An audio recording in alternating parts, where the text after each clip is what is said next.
everybody, and welcome back to my YouTube channel. It's Erica Elizabeth, and today we are going to be doing our first ever art tutorial on this YouTube channel. I don't think I've done a single art tutorial on this channel, and I've had this channel for a couple years now, probably for 4 or 5 years. So today we're going to be doing our art tutorial on how to blend and layer acrylic markers. And you can do this, like you can do it with these type of markers where they're the brush nib, or you can do them with bullet nib markers. I do have a set of Posca markers that are bullet nib. I don't know exactly where they are, and I think they're still in my bag from when I went on my trip, so I won't be taking those out right now. I will just be demonstrating with these markers today, but you can apply these same techniques with almost any paint marker, even the super thick tip ones. Maybe not with these thin tip ones because they're a lot thinner, so you don't have that wide of a stroke. But we're gonna go ahead and start the tutorial. We're going to be starting on how to blend 2 or more colors together before we start layering. And by the way, this is going to be a short and sweet tutorial. It's going to probably be between 5 to 10 minutes long, nothing too serious. I want to make these short so that way we can increase attention span. And I feel like I made this into a series and do all types of tutorials on this channel. But for now, we're just doing paint marker tutorials. So let's get started. Okay, first off, let's say you want to blend 2 colors that are close together on the color wheel. These are considered analogous colors, which is colors that are next to each other on the color wheel.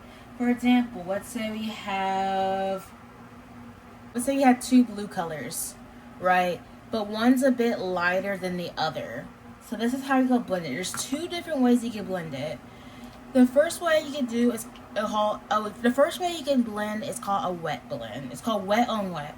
So I'm just gonna take one of my colors. I'm gonna do my light one first, and I'm gonna color that.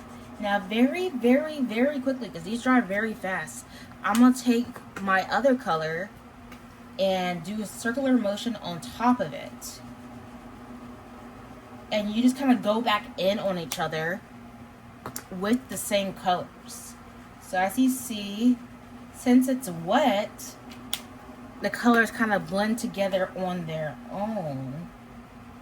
So now you see here that the colors are now blended together, just like that. And I just dropped my marker top. Let's say you want to do 3 or more colors. Okay, so let's add in a darker blue, like this one. We can go ahead and do that right next to it. My bad, this one's actually a little dry.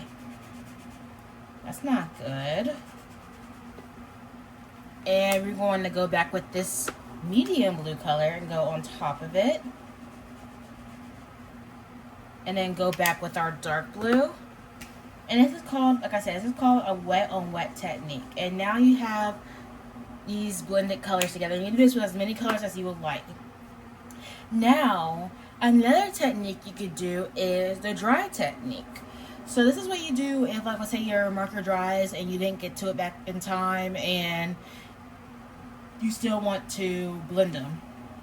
So let's just do that real quick. So I'm going to go lightest tone. I'm going to color it. And we're just going to wait for it to dry real quick. I'll be back when it dries. Okay, so it's now dry. And let's say you want to get to this blue, but it's a lot darker than this one. It won't blend right since it's dry. We're going to pick a value that's kind of in between these 2 values to help blend. So let me see, let me find one. Okay, you guys, so I'm not exactly sure if this one is really the best color choice, but we're just going to go with it. So I picked out this color to go in between these 2. So let's say that we had this color. What we're going to do is we're going to put that next to it, okay? And then we're going to put our other blue next to it.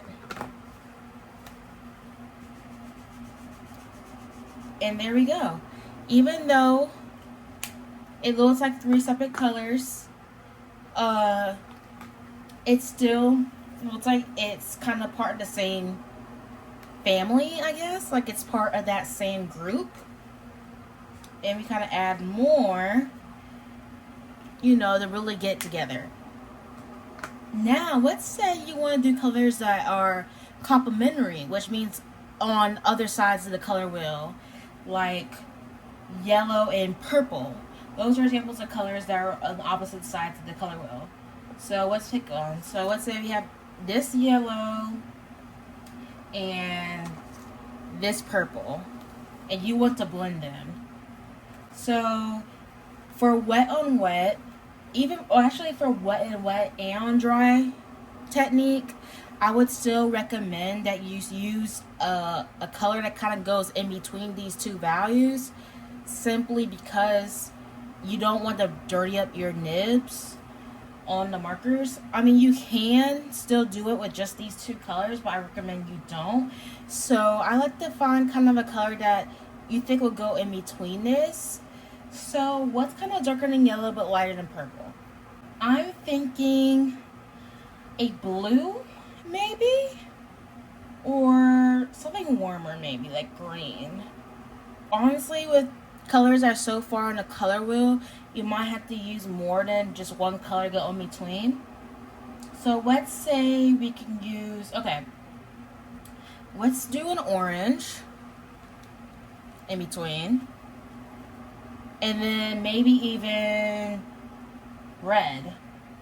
But I think I'm going to go more pinkish. So maybe this red. And then something a little darker. Blue. Let's do this blue. Okay. So these are our colors that we're going to use. So we're going to do wet on wet first. So we're going to start with our yellow, which is our far left shade. So we got yellow, and we're doing wet on wet, so we gotta go quick. What did I do next? What did I do next? What did I do next? I think I did this one next.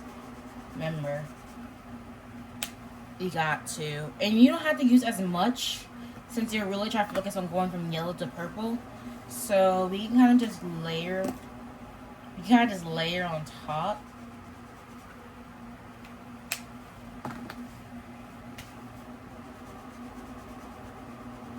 You don't want it to look brown, remember that, so just be careful of that. But you see, as we got most of it as purple and yellow, and what I'm going to do is I'm taking this purple and going over those colors that we use to help blend. And I'm going to do the same thing with the yellow. And then we'll go in into that purple. See how it's like really blending together here? And we're going to do the same thing again with our purple.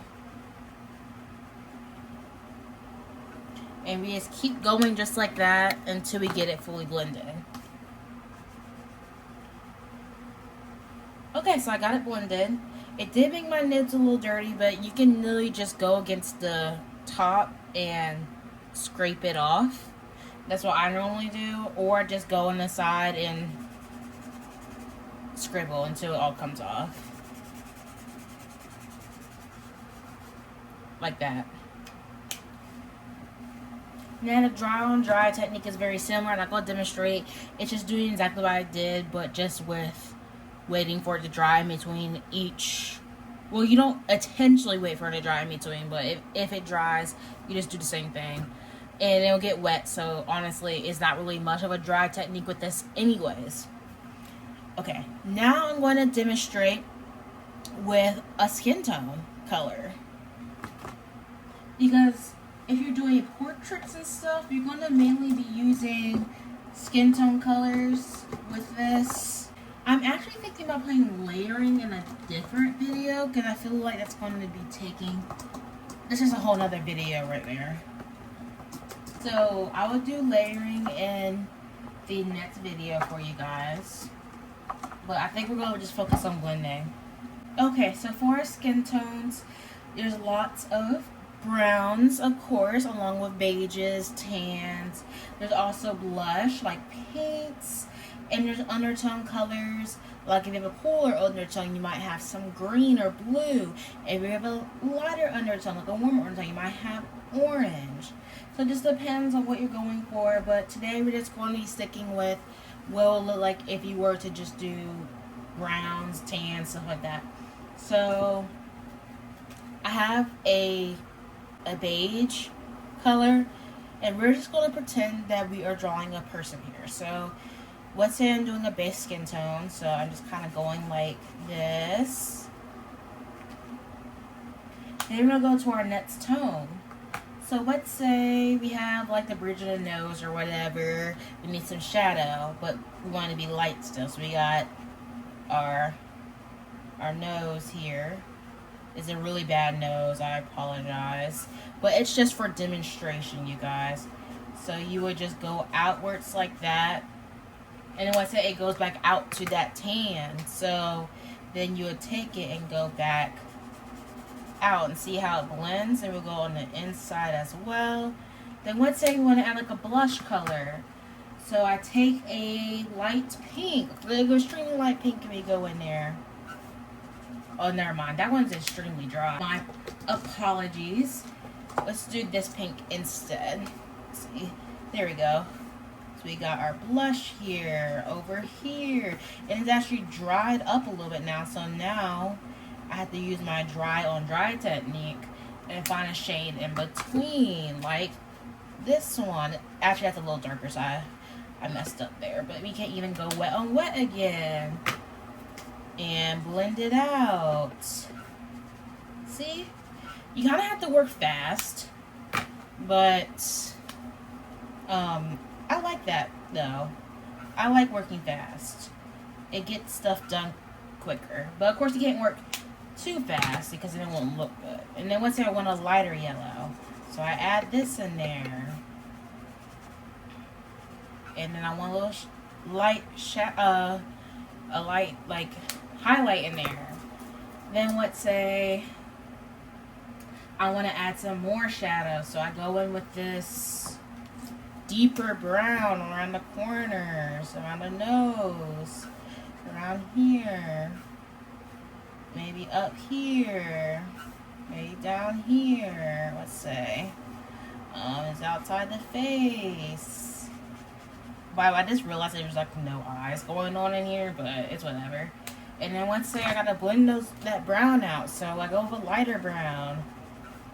And I blend it into those yellows that I had in there. And then I go back in with the yellow. And I blend it in with that lighter brown. See how we're going here? So that's basically it. Of course it's more in-depth explanations to this, of course, but this is a basic crash course type of tutorial. If you want to just kind of dip your feet in the water, you're not sure exactly where to start. So here's like a basics. Like, see how I blend it? I just used 1, 2, 3, 4, 5, 6. So I just used 7 colors to do this.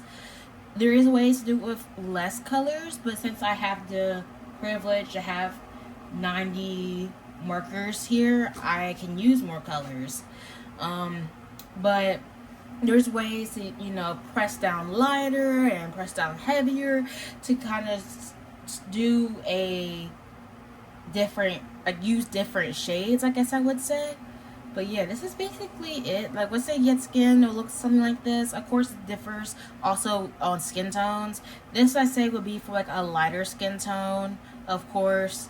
This is also, like I say, our basic landing exercise we just did. This is for complementary. This is for analogous. Remember, analogous means colors are next to each other in no color wheel, like blue, green, and purple. And complementary is stuff that's like on opposite sides of the color wheel, like yellow and purple, red and green, things like that. So I hope you guys enjoyed the video. Thank you so much for watching.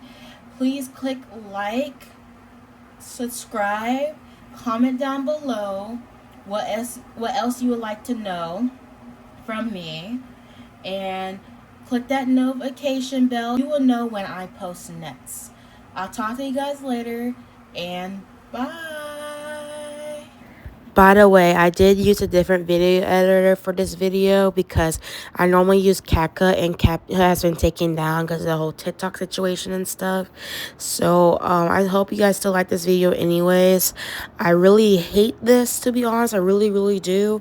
But I try to make it the best I could. So yeah, anyways, bye.